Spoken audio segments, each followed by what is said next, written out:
and critical in this process. A legitimate Palestinian representation is essential for credible governance and genuine Palestinian ownership. Peace cannot be achieved in bypassing the Palestinians. There must be an end to policies that undermine and weaken the Palestinian Authority. Fifth, the establishment of the temporary international stabilization force could truly be stabilizing if guided by a clear peacekeeping mandate consistent with UN norms. Disarmament should take place through an agreed political process negotiated under a unified Palestinian National Authority. It is also important that the ceasefire be fully respected by all sides.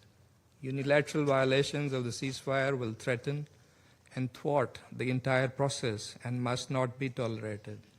Protection of the people of Gaza will be a key priority in the ISF mandate. Sixth, the reporting envisaged in the resolution constitutes a vital mechanism. It must be comprehensive and cover all aspects of implementation of the plan, including on the ISF mandate and activities.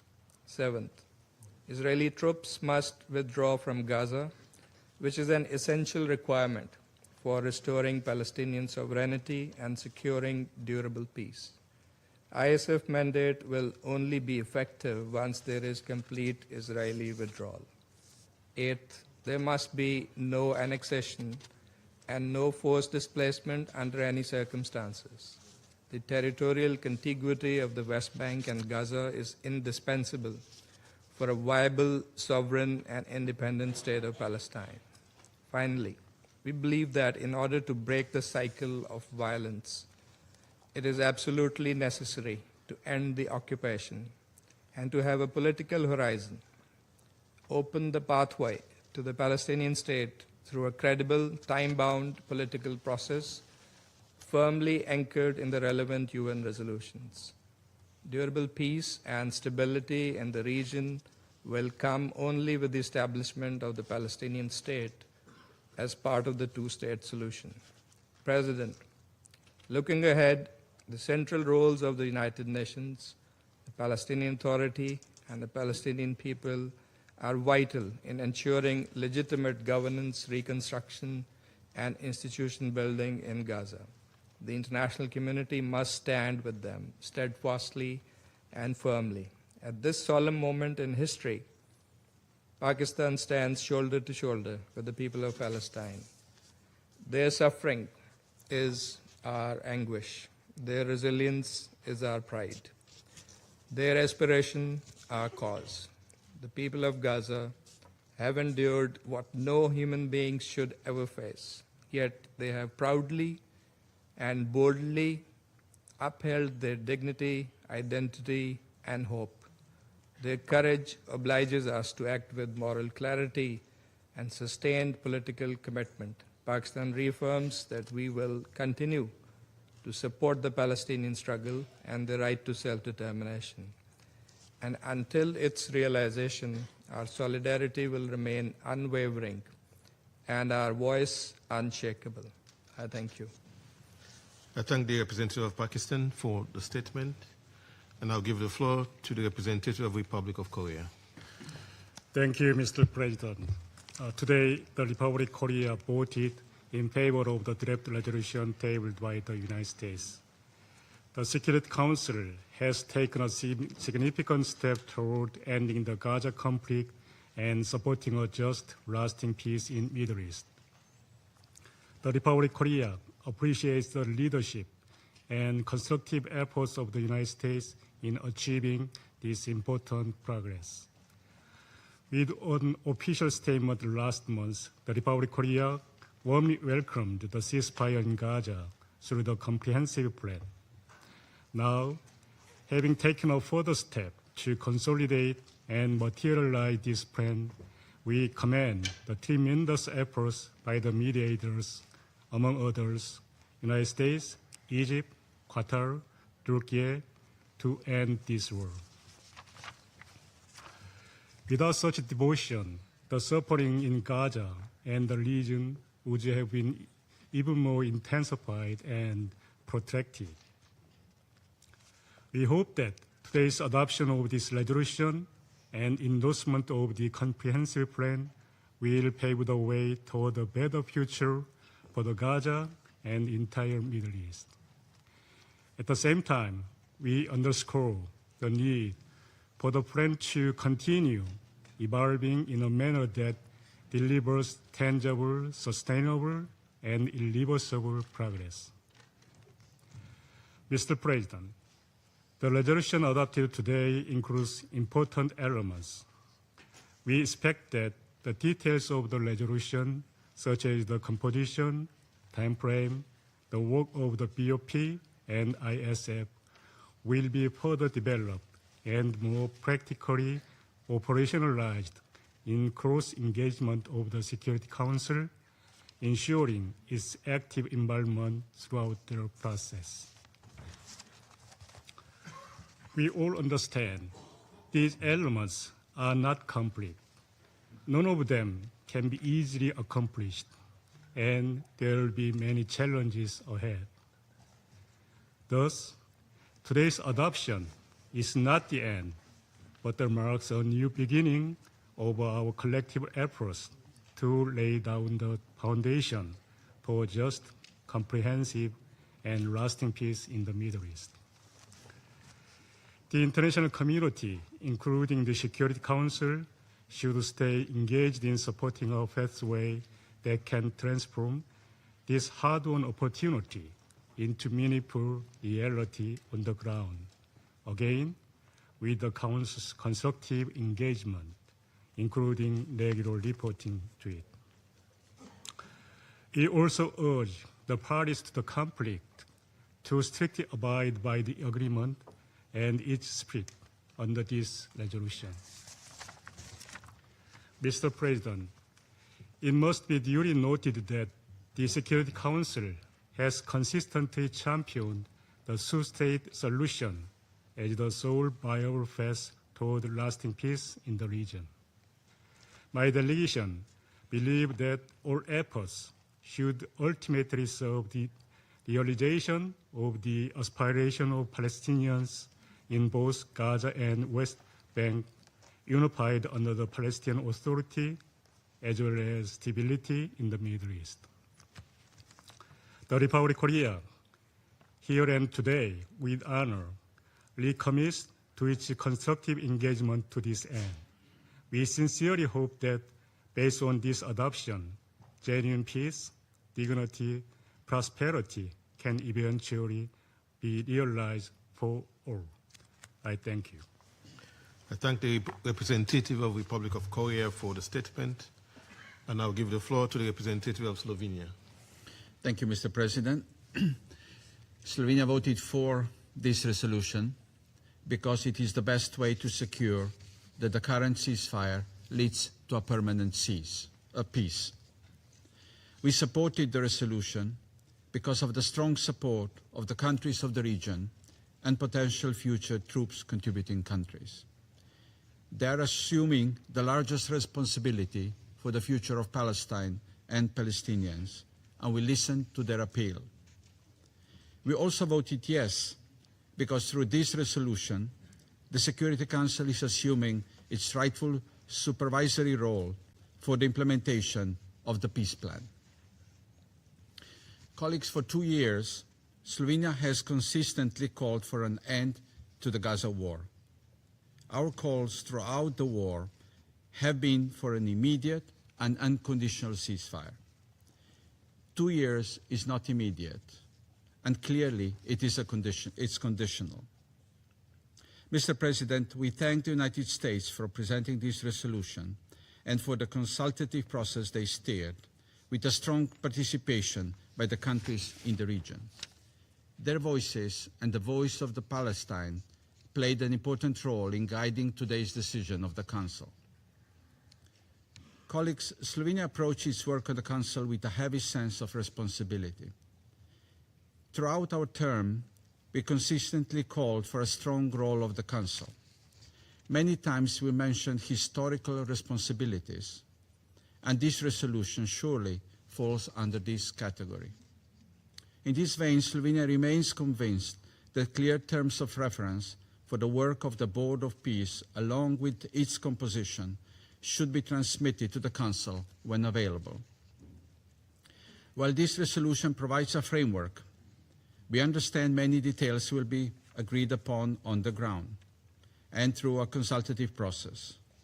We underline the need for inclusivity, transparency, and good faith. We underline the inalienable right of the Palestinian people to self-determination and the principle of territorial integrity affirmed by the Council. This translates into the Gaza Strip being unified with the West Bank, including East Jerusalem, under the Palestinian Authority. Slovenia believes that Palestinian Authority must assume full responsibilities in the Gaza Strip and calls on transitional arrangement to support this goal in a timely manner. We further believe that details for International Stabilization Force deployment and operation should be hammered out in close consultative process with potential troop contributing countries. We also believe the Council should be regularly briefed on the work of the Board of Peace and the International Stabilization Force, in addition to the mandated written reports. Mr. President, our calls in this war have first and foremost been calls for protection of civilians. We continue calling for lifting of all restrictions on humanitarian aid and humanitarian operations, including NGO registration and limitations to the work of UNRWA, obligations confirmed by the International Court of Justice. And finally, Slovenia reaffirms its unwavering support to the two-state solution, Israel and Palestine living side by side in peace and security. We therefore call on building the momentum and pursuing a tangible political process on the basis of the New York Declaration. I thank you. I thank the representative of Slovenia for the statement, and I'll give the floor to the representative of France. Merci, Monsieur le Président. Thank you, Mr. President. Mr. President, France welcomes the commitment of the United States, the decisive efforts of which, carried out with Egypt, Qatar, and Turkey, led to a ceasefire agreement, the release of hostages, and the resumption of humanitarian aid in Gaza, efforts which are reflected in this resolution 2803. France voted yes in order to meet the most urgent needs of the populations and to support the peace efforts that are currently ongoing. Through this positive vote, France intends to support the political momentum which aims to bring a lasting end to the war in Gaza, to provide humanitarian aid commensurate with needs, to prevent a resurgence of violence, to restore security for the populations, and to create the conditions for a credible political horizon in Israel and in Palestine. The objectives pursued by this text meet some urgent needs, that is, to ensure immediate, widespread, unhindered humanitarian access throughout Gaza in coordination with the United Nations, the International Committee of the Red Cross, and international NGOs in strict compliance with international humanitarian law, including with regard to the protection of persons who are not participating or no longer participating in hostilities and the principles of humanitarian action. The rapid deployment of a temporary international stabilization force mandated by the Security Council. The early recovery and lasting reconstruction of Gaza, as the enclave is currently in ruins after 2 years of war. The disarmament and demobilization of all armed groups, particularly Hamas. Response to the legitimate security concerns of Israel, the response to the equally legitimate aspirations of the Palestinians to self-determination and to a Palestinian state, consistent with the recognition of a state of Palestine by France and by several of our partners. Mr. President, the implementation of this resolution should be framed in a clear political and legal context, following on from relevant Security Council resolutions, the internationally agreed parameters, and the New York Declaration. This political framework is based on 3 pillars. Firstly, the implementation of the two-state solution, democratic sovereign states, Palestine and Israel, living side by side in peace and security within safe and recognized borders based on the 1967 lines, including in terms of Jerusalem. Secondly, the swift return of a reformed and strengthened Palestinian Authority in Gaza with the support of the international community and the exclusion of Hamas from any role in the governance of the enclave. Thirdly, the unity of Gaza and West Bank, both integral parts of the territory of the Palestinian state. In this regard, any demographic or territorial change to the enclave or any occupation of Gaza are excluded. In the West Bank, the pursuit of the settlement building policy represents a serious violation of international law and threatens the prospect to a two-state solution. This framework is based on the fundamental principles of international action, in particular respect for international law, international humanitarian law, and international human rights law, as well as the right to self-determination for the Palestinian people. We will continue to defend these principles consistently and with conviction as they are rooted in international law, and they should guide our collective action in the implementation of this resolution, both at the Security Council and on the ground.